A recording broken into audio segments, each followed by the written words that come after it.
we want to be as inclusive as possible. I would love to have an MLS for the entire state. So by changing the name, it allowed us to not limit ourselves to solely the triangle area because we want to be able to serve, again, using that word serve, as many people as possible, but also include as many subscribers as possible. Well, you don't feel very included when it's in an area that you don't even particularly live in, number one, or do business in. So this just allows us to expand and no longer put these barriers in any way, shape, or form.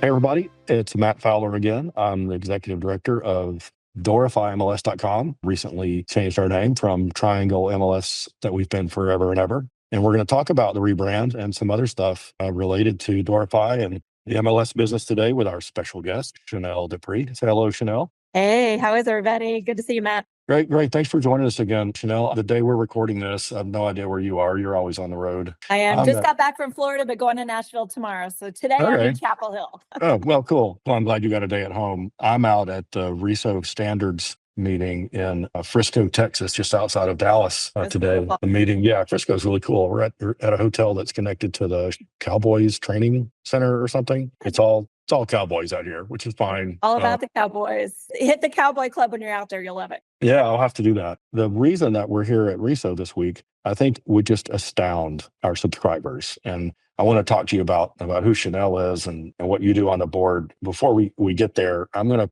post in the comments down below Chanel's call a screenshot that I took yesterday late in the day at a session I was attending about seller concessions. Okay, so seller concessions on off-market properties is a big topic right now because of the compensation change that was made this summer. And this is a group of about 500 database managers and MLS people from around the country who were looking at, I think it was 70 something, it may have been 170 different seller reception options that are currently present in the 532 MLS databases that we kind of look at. Okay, so if you look at, there were 500 and something different ways to say status, like active, closed, sold. And we found out that only 30 of them were used in more than one city, right? So, so there's like maybe 30, maybe real ones. And then the rest of that garbage. And our job is to go through that list of seller concessions and to put the ones that are the same together. There's this join, split, or merge thing that we go through and decide,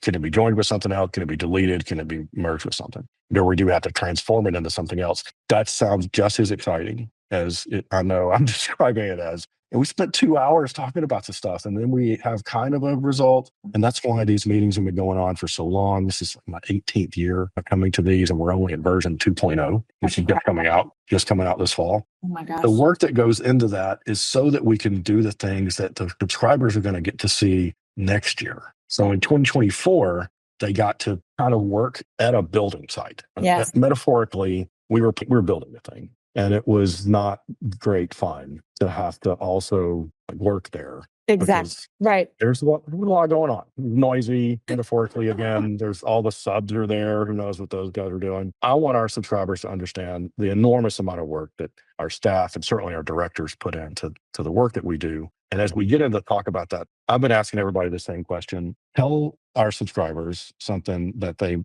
might not know about Chanel. A little unknown fact about me. So I was actually accepted, Matt, to join and serve in the Peace Corps right after college. Wow, awesome. Yeah. So it was right after I graduated from Carolina, and my boyfriend and I at the time both were accepted. And so, but it ended up the program came back to us and said that they only needed one person. So I went ahead and passed the opportunity on to him. And it really worked out because we broke up. I moved on to be a lobbyist in the state of Oklahoma. So it was all good. But I wonder how different my life would be if I would have ended up really serving in the Peace Corps at that time. Yeah, well, wow that you were called to do that. I mean, I know people that have done that and it absolutely changed their lives. And I know a few people that have done kind of the domestic version, Teach for America, where you signed up to go teach in a under-resourced school. And everybody I know who did that was really deeply affected. So I'm sure lobbying in Oklahoma deeply affected you in some way as well. We all serve in the ways that we can serve, right? Amen to that. Well, so lobbying in Oklahoma, that's a that's maybe not a direct career path to real estate. What led you to real estate? But I will tell you, they are joined very closely together. And so we lived in Miami for a long time from Oklahoma.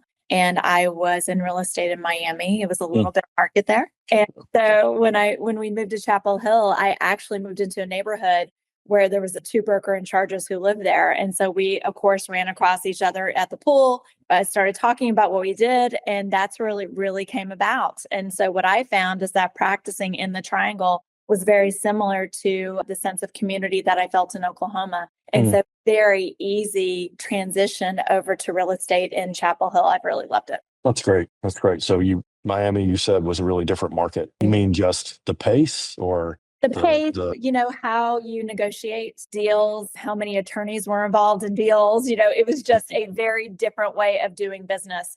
And of course, you have multiple languages, you have multiple cultures. That was very wonderful for me to be able to experience, different cultures every single day. And so, it was absolutely a different pace though, because when you are diving into a transaction, you're diving into the culture with the people that you're working and surrounding yourself with. So in Miami, that was from, a majority of South American countries. And it was really fascinating. Yeah, I've heard Miami described as the capital of Central America. Yep, got it. Nailed it. Yeah. And it's such a fascinating place. I love Miami. I was going to ask you if the difference was related to the international nature. I guess you have a lot of international buyers. A lot of international buyers, a lot of different ways of doing business, a lot of different ways, like I said, of negotiating and practice. And not that one way is better or worse than another. They're just all very different. So I think we get natural cadence based on where we are.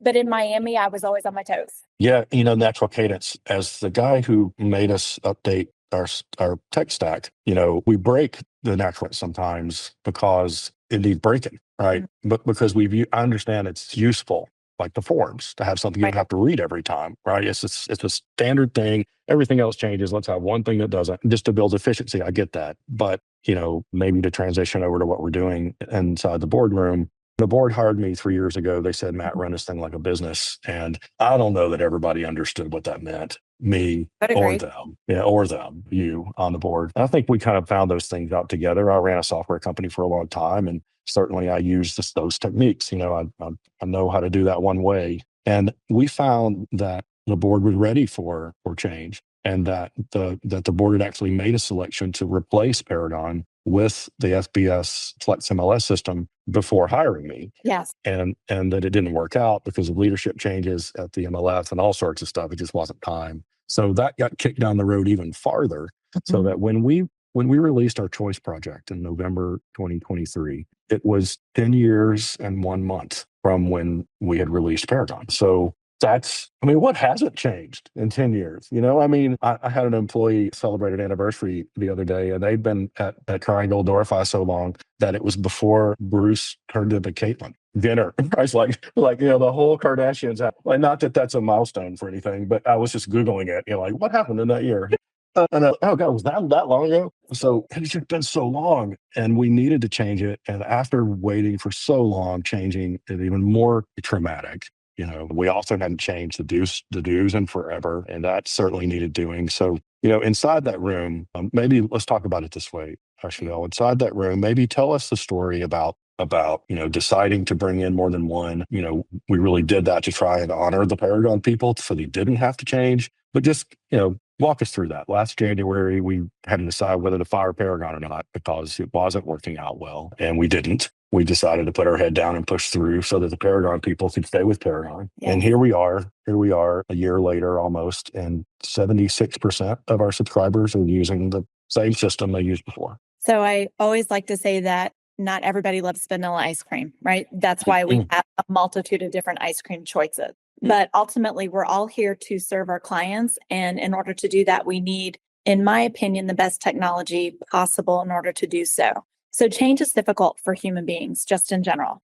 Change is tough. However, if we do not naturally evolve and keep up with what's going on, we will be left behind. And so as everything is progressing around us in a forward fashion, and we're staying exactly where we are, yes, there's something to be said about you're very familiar with everything that's happening with you. However, if you do not progress with what's happening, how can you truly serve your clients and your community to your highest and best capacity? So ripping the Band-Aid off is never comfortable. However, in order to get in and get things done, these are things that have to happen. So I think what a lot of people don't realize is that, Matt, you brought something and the board agreed wholeheartedly to a change that had never been seen in the industry.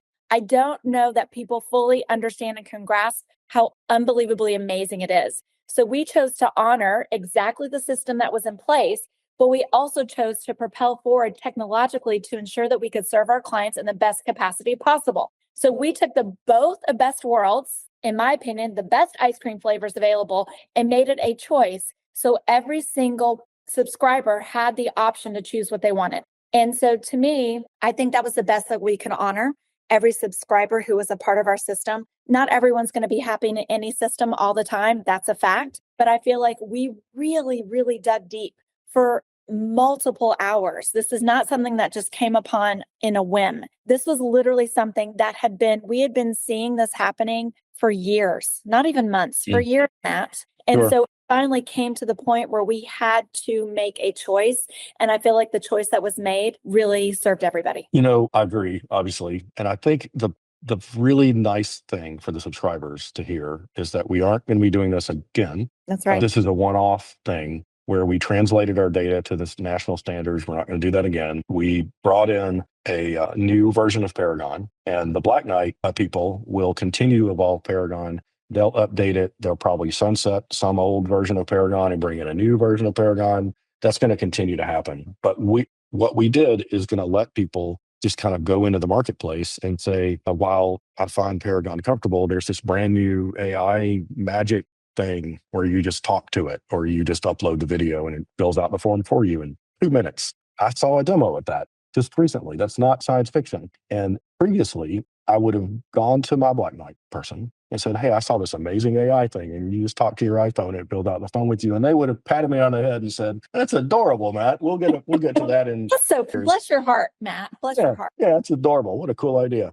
And they would go right back to, earning my business every 3 to 5 years with incremental changes that they know are going to be accepted because no one likes change. So that's why we have I'm not talking about Paragon, but why as an industry, we have software that kind of looks like it was made at the library. Yes. And you've been sending those alerts to your clients. Yes. So I think that you don't look great when you send those alerts in that way, that you want a more competitive, more modern way of doing that. And I want you to be able to pick it. Well, I'm a no recovering doubt. road raiser. Everybody has one of these, right? There's a reminder, by the way. And how often does iPhone ask us to update based on the software that's available? So then you update the software that's available. And why do we do that? We do that to ensure that we have the most efficient and best systems possible for us to communicate with other human beings. It's the same thing. Have you ever met somebody who's never done an update before?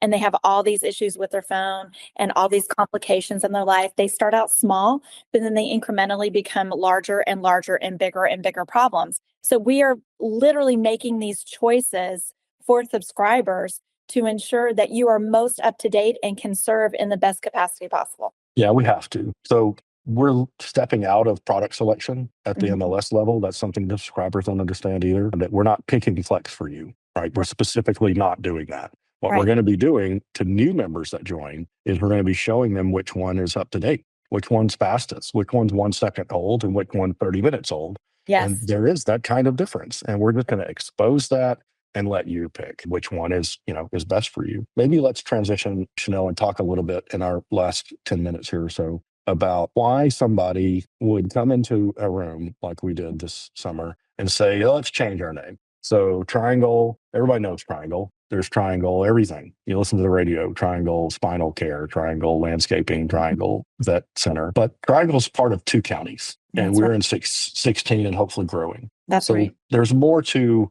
location, though, in changing our name. Why did you think that was a good thing to do? Because we want to be as inclusive as possible. I would love to have an MLS for the entire state. I would love to have, literally, I was a part of the Leadership Academy in North Carolina, and our project was called One MLS. And the purpose was for that is that our clients don't understand why we don't have access readily to be able to pull up that house they want in the beaches or the one in the mountains. They just think that we are already connected into One MLS. So by changing the name, it allowed us to not limit ourselves to solely the Triangle area.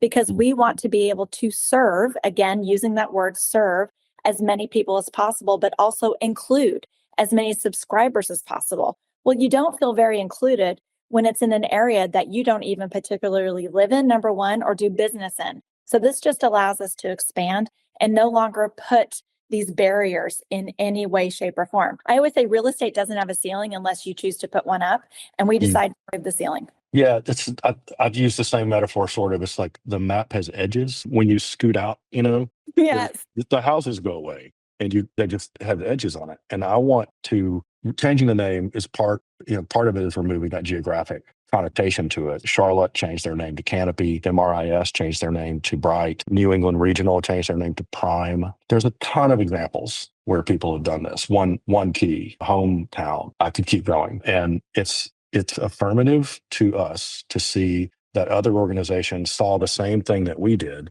and felt that rebranding was a smart thing to do. Absolutely. I think for our subscribers also, they need to understand that we didn't just throw darts at the wall. And unlike some of our competitors, we did not do this in-house. We have a very talented agency who made us do the research, That's right. legal, and we have a 7-letter domain name where we own the .com. And that is very, very unusual. Matt, let's just dive into that a little bit, because I think it's really important for our subscribers and listeners to understand why that's so powerful and why that's so important. Do you mind diving into that a little bit? Well, so is there another name that you know in the prop tech space, a word that's short, maybe 7 letters, that didn't exist before in the dictionary, that if you had Googled, say, zillion pillows, that's where Zillow came from, a zillion pillows. But that's a concatenation of those two words into a new word that they own more legitimately than they could own any other word because it didn't exist before. They made it up. Right. And the brand people, there are people that do this, smart people that go to school for this. They came back and said, this one is 100 out of 100. It's short. It's never existed before. It's a verb. You own it. You're able to buy the .com. And that's so unusual. We believe that the consumer portal that's going to be telling our story to the buyers and sellers in the marketplace about,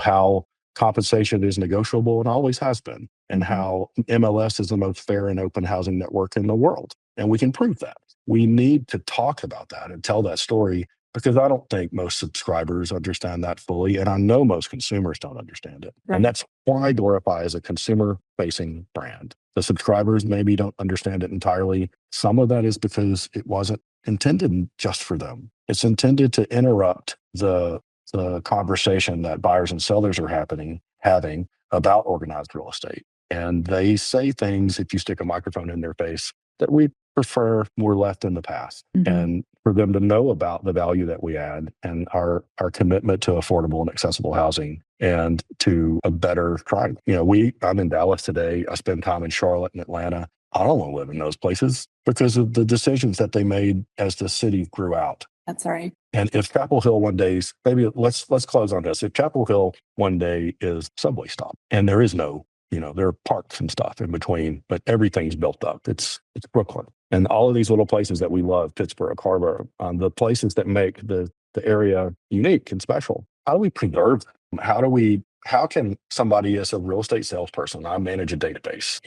We are absolutely focused on things like that with our partnership with UNC, with our membership in Urban Land Institute, people invested in smart land use policy. Like, these are the things that I want to be working on, less on, these territorial issues or, I think we can put those things to bed with our new technology. We do have a partnership that we're about to announce that has a statewide scope that I believe I know is only possible because of the data standardization work that we did. Maybe let's close on what you think is next for Doorify. What can subscribers expect from us next year that will make being a subscriber better for them? Well, I think that firstly, changing the name ensured that we are preserving our identity, but in the same sense, we're also growing our community. And so I always say, people thought Amazon.com was nothing but a bookstore online, but there was a much greater vision in place in the beginning. And so you have to think far in advance of where you want to go before you even begin. And that's what we have done with your leadership. And I'm very proud of that.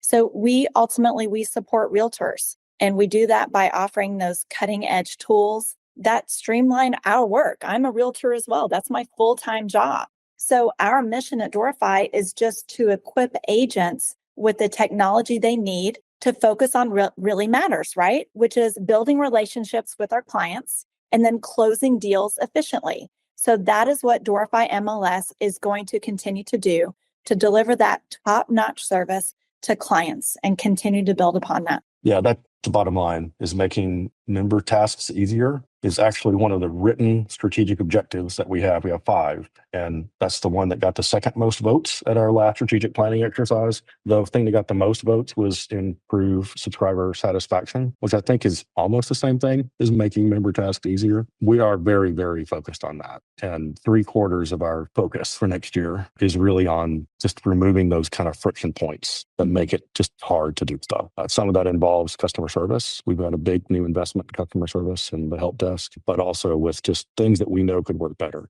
Yes. And our new tool sets let us do that. And we're not reliant on any one vendor to go do that now, which gives us a comprehensively better, I think, opportunity to get these things solved. It truly does. Well, thanks so much for joining us today, Chanel. And I hope everybody enjoyed meeting Chanel today and got to meet an actual practicing realtor person who's actually in the streets doing showings, and you're not some ivory tower person. Like these decisions impact your daily business as well, as you just said. So just want everybody to be aware of that. And we also have some really smart, diverse people on the board that have had a lot of life experiences that really, all of that combines with maybe the strategy that I've just, learned over all these years. The strategy that we have employed was really written in an NAR Center for Real Estate Technology article in 2015.